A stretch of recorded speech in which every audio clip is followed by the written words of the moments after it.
অনেক হয়েছে। আমি আপনাদেরকে বললে আপনারা চোখের পানি ধরে রাখতে পারবেন না। আমাদের অনেক বোন পর্যন্ত এরকম গুমের এবং হেনস্থার শিকার হয়েছেন দিনের পর দিন, বছরের পর বছর। বোন বোন ছেলে মানুষ তো সহ্য করতে পারে, মেয়ে মানুষকে নিয়ে কি করে চিন্তা করেন তাহলে। কোনো শায়েখ, কোনো ওস্তাদ 5 বছর থেকেছেন, কেউ 12 বছর থেকেছেন। 12 বছর একটা নজির তো হয়ে গেছে। এরপরে যারা আসতেছেন তারাও যদি একই রকম পথে হাঁটেন, আপনাদেরকেও এইভাবেই মরতে হবে। তখন কেউ কিন্তু আপনাদেরকে বাঁচাইতে পারবে না। সদল বলে ডুবে মরতে হবে যদি আল্লাহর বিধানের বিরুদ্ধে চলে যান। সতর্ক হয়ে যান, ইতিহাস থেকে শিক্ষা নেন। ভুলেও ভুলেও নতুন বোতলে কোনো পুরাতন মদ খাওয়াইতে আসবেন না। ভুলেও নতুন বোতলে কোনো পুরাতন মদ খাওয়াইতে আসবেন না।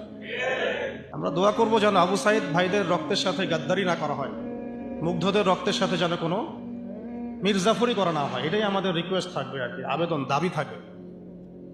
তবে এই গাদ্দারি যদি কেউ করতেও চায়, ইনশাল্লাহ আমরা সেটা আর হতে দিব না। বাংলাদেশের মাটিতে আমরা কোনো ফ্যাসিস্ট আর উঠতে দিব না ইনশাল্লাহ। কোনো ঘুমের রাজনীতি করতে দিব না ইনশাল্লাহ। মানে মাঝে মাঝে তো আমার মনে হয় যে এইভাবে বলি যে কেউ যদি এবার গুম করতে আসে, আমরা পাল্টা প্রতিবাদ করে দেখাই দিব কিভাবে গুমকে প্রতিহত করতে হবে। একটা মানুষ যদি অপরাধ করে থাকে, তাকে আপনি লিগ্যাল আইনে বিচার করতে পারেন। যেখান সেখান থেকে রাতের অন্ধকারে জাগে তাকে উঠিয়ে নিয়ে চোখ বেঁধে আপনি একটা লাশ কাটার ঘরে ফেলে রাখবেন দিনের পর দিন, দিনের পর দিন। খাবার পানির ঠিক ঠিকানা নাই, রিমান্ডের পর রিমান্ড, চোখ বেঁধে, কেউ কাউকে দেখছে না, দিন না রাত কেউ বুঝতে পারে না। এগুলো কি ধরনের মানবতা? কিসের সভ্য যুগ? তাহলে আমরা সভ্যটা হলাম কোথায়? এগুলো তো আপনারা তো ইসলামকে গালি দেন, তথাকথিত সুশীলরা, যে ওটা মধ্যযুগীয় বর্বরতা ইত্যাদি ইত্যাদি, নাউযুবিল্লাহ। হ্যাঁ, এই কথাগুলো শুনেন না, মধ্যযুগীয় বর্বরতা? এতদিন শুনেন না এই কথাগুলো আপনারা? তাহলে এই গুম খুনের রাজনীতি আর কোন যুগের বর্বরতা? এটা কোন যুগের বর্বরতা? আধুনিক যুগের বর্বরতা, তাই না? আধুনিক যুগের প্রাচীন বর্বরতা। এগুলো আবু জেহেলদেরকেও ছাড়িয়ে গেছে আর কি। তো আমরা এক জালেমের জায়গায় আমরা আরেক জালেমকে সহ্য করব।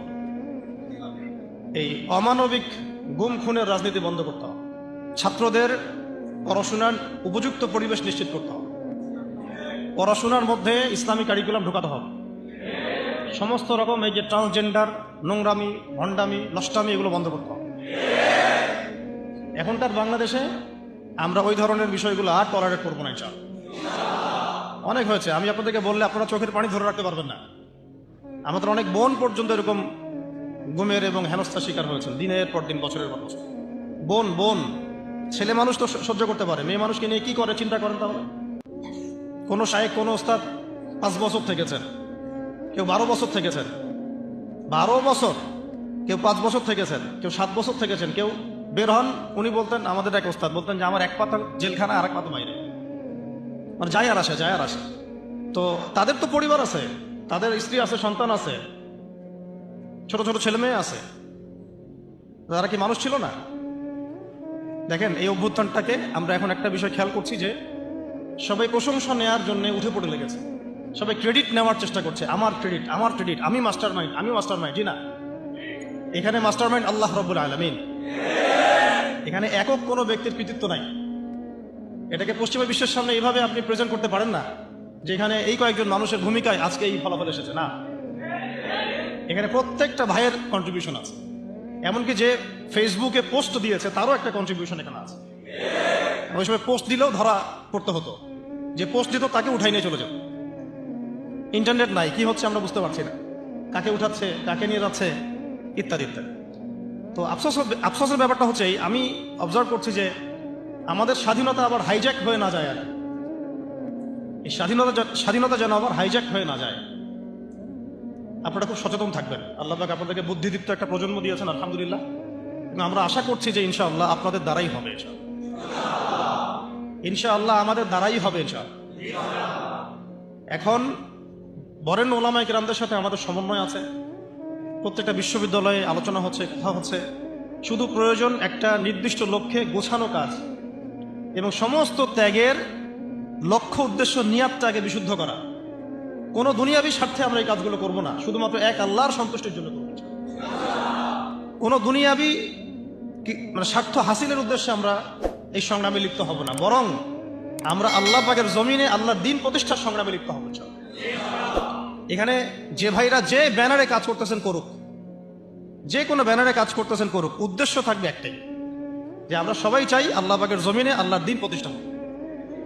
এটা প্রতিষ্ঠা না হলে যত পশ্চিমা তন্ত্রমন্ত্র আছে, আপনারা আমার চেয়ে অনেক ভালো জানেন, এই কমিউনিজমের কথাই বলেন, সোকল্ড এই ডেমোক্রেসির কথাই বলেন, সেকুলারিজমের কথাই বলেন, যত মতবাদ, এগুলো চূড়ান্ত সফলতা এবং চূড়ান্ত জাস্টিস আপনাকে কখনো দিবে না। এগুলো দিন শেষে দেখবেন যে ওই জালেমের পক্ষেই রায় প্রদান করার জন্য এটা একটা ম্যানমেড তন্ত্রমন্ত্র।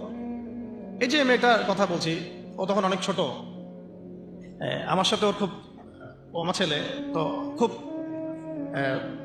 মানে আমি যখন ছিলাম না তখন ওর আম্মা বলে আর কি, যখন পরে আসছি তখন বলছে যে রাত্রেবেলা আমার ছবি নিয়ে থাকতো আর বলতো যে তোরা আমার বাবাকে নিয়ে গেছিস, তোদেরকে মাইক দিব।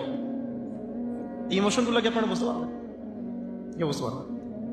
এরকম আমাদের অনেক ভাই 5 বছর 7 বছর, কেউ তো এমন হয়েছে 10 বছর ওখানেই ওই অবস্থায়, তারপরে তাকে ওই ক্রসফায়ার দিয়ে মাটির তলে পুঁতে ফেলাই দিয়েছে, শেষ। একটা কথা বলতে চাচ্ছি যে এখানে আমরা ক্রেডিট নেওয়ার জন্য কেউ যেন প্রতিযোগিতায় লিপ্ত না হই। এখানে প্রশংসা পাওয়ার যোগ্য সেই প্রত্যেকটা মানুষ যারা এখানে কোনো না কোনোভাবে কন্ট্রিবিউট করেছে। এই আগুনটা একদিনে জ্বলে ওঠে নাই, এই আগুনটা জ্বলার পিছনে একটা দীর্ঘদিনের জুলুমের ফলেই মাজলুমের পক্ষ থেকে এই আগুনটা জ্বলে উঠেছে। আমাদের ভাই আবু সাইদ রাহিমাহুল্লাহ, তিনি একটা মহাকাব্য রচনা করেছেন। এই কথাটা কিন্তু বিশ্ব প্রেক্ষাপটে বলা হয়েছে না? কিন্তু এইরকম মহাকাব্য পবিত্র কোরআনে এবং হাদিসে এবং নবী সাল্লাল্লাহু আলাইহি ওয়াসাল্লামের সিরাতে এরকম অগণিত মহাকাব্যের ঘটনা আছে। কিন্তু আমাদের কথা বলার উদ্দেশ্য হচ্ছে এই জীবন বিসর্জন যেন বিফলে না চলে যায়, তার জন্য বিফলে না, বরং এই জাতির জন্য যেন বিফলে না চলে যায়।